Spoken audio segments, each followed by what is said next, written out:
I want to talk to you about something really serious. This is DHS and the administration putting out misleading, sometimes completely false information about what's going on in Chicago and Portland, places where you have big military presence, where you have incidents involving CBP and ICE. Obviously, you're seeing these unbelievable videos coming out of Portland and Chicago. You have a member of the clergy being shot in the head with a plastic bullet, it appears. You've got tear gas being dispensed into neighborhoods. It's absolutely out of control. But I want to talk to you about what happens after these incidents take place. Last weekend, a Border Patrol agent shot a Chicago woman who was involved in an altercation with CBP vehicles. Less than 3 hours after that shooting, DHS puts out a statement, and it makes these pretty remarkable claims to justify why the agent had no choice but to fire his weapon. But it turns out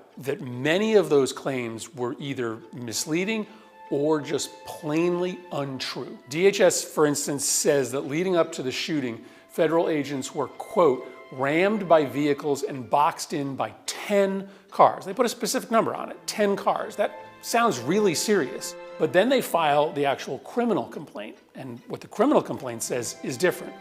2 cars. Okay? The image in your mind of 10 cars circling a DHS vehicle, very different than 2 cars. DHS also said in that statement that the woman was, quote, armed with a semi-automatic weapon. Okay, that sounds serious. But guess what?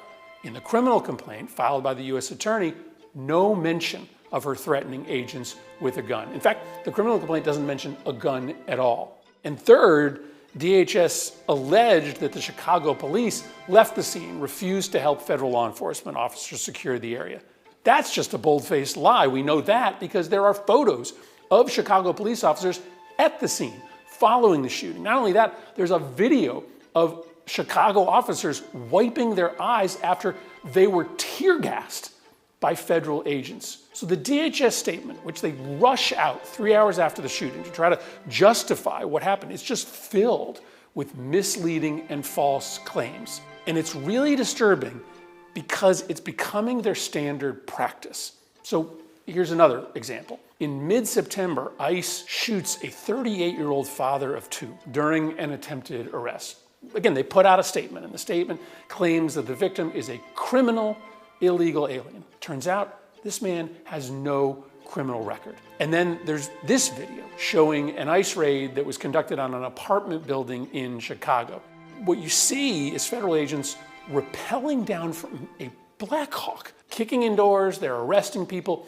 But what you don't see is the US citizens, including military veterans, who were pulled from their beds and detained for hours. These aren't undocumented immigrants, these are US citizens.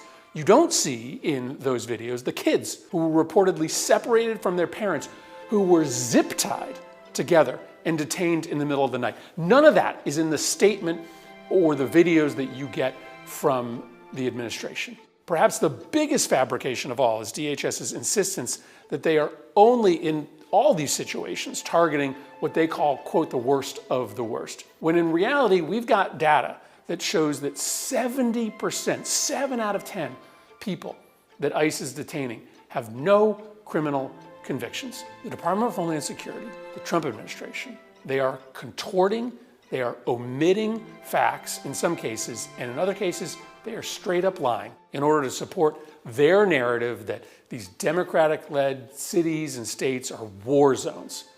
This isn't information, it's propaganda.